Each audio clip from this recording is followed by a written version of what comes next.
I was 40 years old when I married a man who had no children of his own. We were destined to be together the second our eyes met. A voice inside me whispered, "T-H-E-R-E-U-R," and I couldn't help but believe it. As far as anyone could tell, the hunt was over. After we dated for a year, I said, "Do you want a child?" And he said, "Let's do it." Given that I am a mother of 4 from a prior marriage, this was my token of my appreciation to him. My twins, who were born 7 years ago, were born via planned cesarean section, in contrast to my 2 oldest, who were born normally. I wasn't scared that the scar would open up during this birth because I was told it was well established and wouldn't rupture during contractions.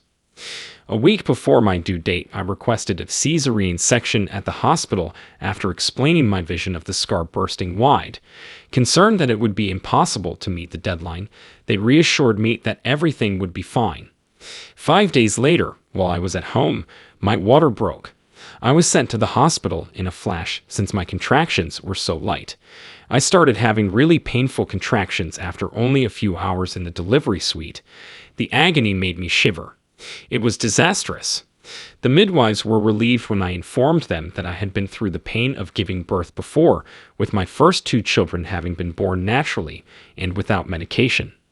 As I told them, "T-H-I-S-T-U-S-N-O-T-T-G-E-N-D," they mocked me and left me for 11 hours as I bled internally. My unborn child was experiencing persistent fetal distress, had eaten blood, and was flatlining. My companion was so traumatized by my calls for help that he had to leave the building. Something was really wrong, and one of the midwives finally noticed it. I was staying in a suite, and she found a surgeon and drew him over. A single glance at me was all it took for him to dial a code. He screamed, "I'm dying," to the workers.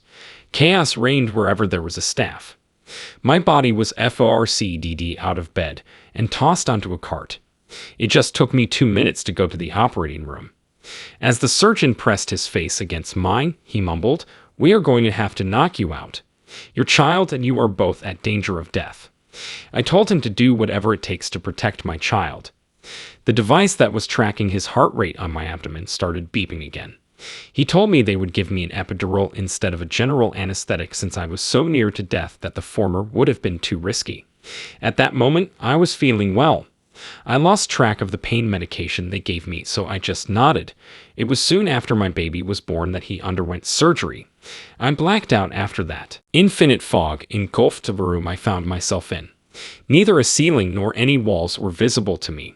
The clouds seemed to encircle me. As God walked up to me, a huge, beautiful smile spread across his face. It was completely expected of me that he would be there.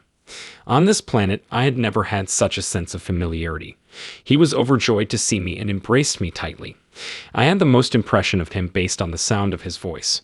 It resembled every voice I'd ever heard before, as if it were a single resonance. We continued to chat as he walked a few meters alongside me while we remained in this cloud area. Much of what we discussed has slipped my mind, but his deep pain over humankind's treatment of one another was something I could relate to. Rage did not exist, only profound, agonizing anguish and disappointment. Absolute love is God. The vengeful, punishing natures portrayed in biblical mythology are completely foreign to him.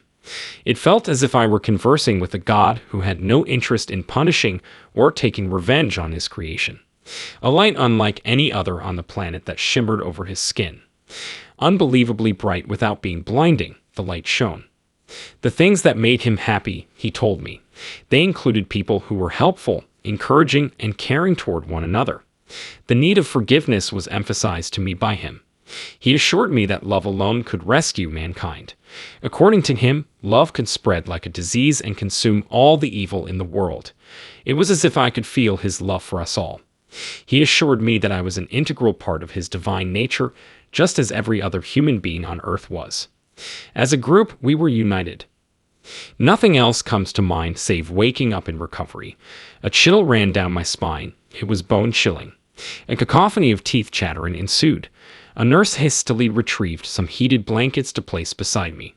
To relax and stop trembling, it probably took me at least an hour. The surgeon came over to see me and greet me. He claimed that deep down, I was a complete mess. He sacrificed himself to preserve my life, even if it meant I could never have more children. Repeated pregnancies would be fatal, he warned me. My kid was handed over to his father in the corridor while doctors battled to preserve my life. They hadn't told my partner I would be fine for hours, my partner told me.